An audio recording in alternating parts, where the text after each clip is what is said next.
জাতীয় সংসদ নির্বাচনকে সামনে রেখে শুক্রবার ইশতেহার ঘোষণা করতে যাচ্ছে বাংলাদেশ জাতীয়তাবাদী দল বিএনপি।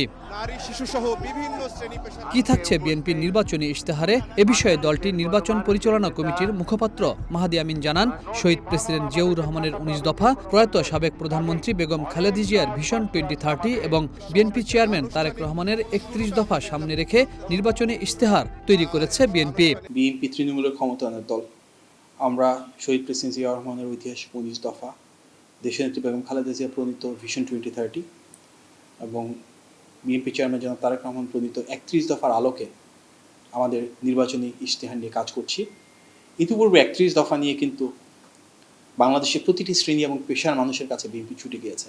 বিভাগ, জেলা, উপজেলা, ইউনিয়ন, ওয়ার্ড পর্যায় পর্যন্ত বিএনপি এবং অঙ্গ ও সহযোগী সংগঠনের নেতৃবৃন্দ প্রতিনিয়ত সাধারণ মানুষের দুয়ারে প্রতিটি পরিবারের কাছে গিয়েছে এবং জনসম্পৃক্ততার মাধ্যমে সবার মতামতকে নিয়েই কিন্তু পরিবর্তন, সংযোজন, বিয়োজন একটি আইটারেটিভ প্রসেস বা দ্বিমুখী আলাপচারিতায় জনগণের মতামতের প্রতিফলনই হবে ইনশাআল্লাহ আগামী নির্বাচন ইশতেহার।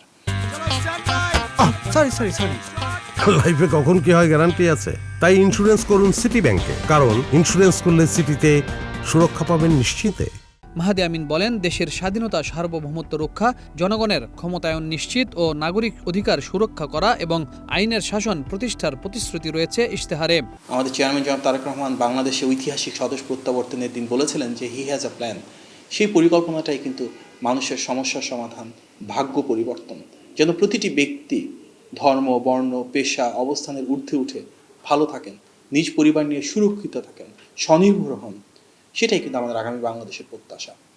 সুতরাং আগামীর বাংলাদেশ হবে সেটাই, যেখানে একটি নির্বাচিত সরকার নিশ্চিত করবে জনগণের ক্ষমতায়ন, একটি নির্বাচিত সরকার নিশ্চিত করবে জনগণই সকল রাজনৈতিক ক্ষমতার উৎস এবং দেশের প্রতিটি নাগরিকের অধিকার এবং স্বাধীনতা ইনশাল্লাহ সার্বভৌম বাংলাদেশে সুরক্ষিত থাকবে। নারীদের স্বনির্ভর হিসাবে গড়ে তুলতে ইশতেহারে ফ্যামিলি কার্ডের বিষয়টি গুরুত্বের সাথে তুলে ধরার কথা জানান তিনি।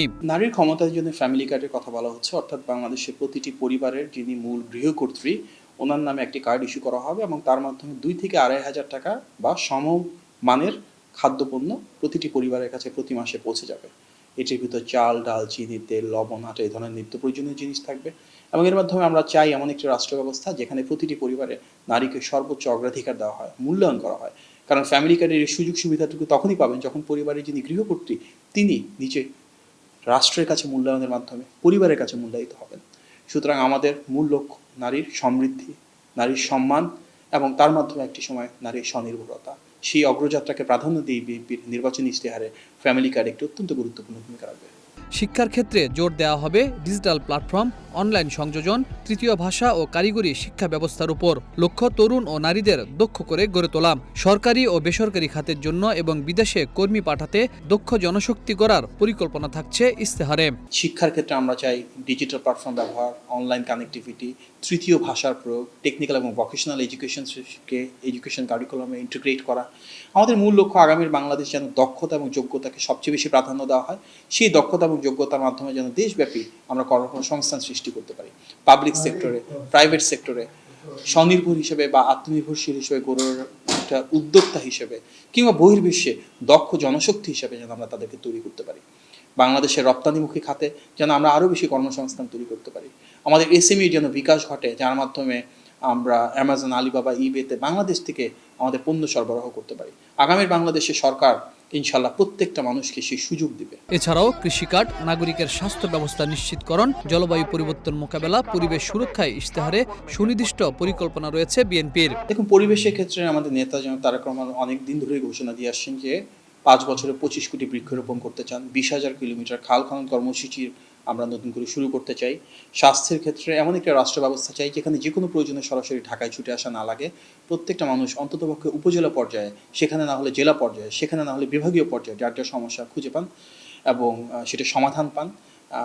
পাশাপাশি একটি বড় লক্ষ্য হচ্ছে 1 লক্ষ স্বাস্থ্যকর্মী নিয়োগ করা, যার মধ্যে 80% হবে নারী। এরই মধ্যে জামাতি ইসলামী, এনসিপি, ইসলামী আন্দোলন বাংলাদেশ সহ বেশ কিছু দল নির্বাচনী ইশতেহার ঘোষণা করেছে। নির্বাচনী ইশতেহার যেখানে মানুষের জন্য থাকে আশার ফুলঝুরি, বিএনপি সেই আশার ফুলঝুরি আগামীকাল জাতির সামনে তুলে ধরবে। বিএনপি বলছে এবারের নির্বাচনে ইশতেহার হবে জনগণের ক্ষমতায়ন নিশ্চিত করা। জাতি, ধর্ম, বর্ণ নির্বিশেষে প্রত্যেকটি মানুষ যেন তার নাগরিক অধিকার শতভাগ বুঝে পায়, সেই বিষয়টি লক্ষ্য রেখেই এবার তারা ইশতেহার তৈরি করেছেন। আগামী 12ই ফেব্রুয়ারি জাতীয় সংসদ নির্বাচনে জনগণের ভোটে যদি তারা সরকার গঠন করতে পারে, তাহলে ইশতেহারে দেওয়া প্রতিশ্রুতিগুলো তারা শতভাগ বাস্তবায়ন করার চেষ্টা করবে। Habib Rahman, one news, Dhaka.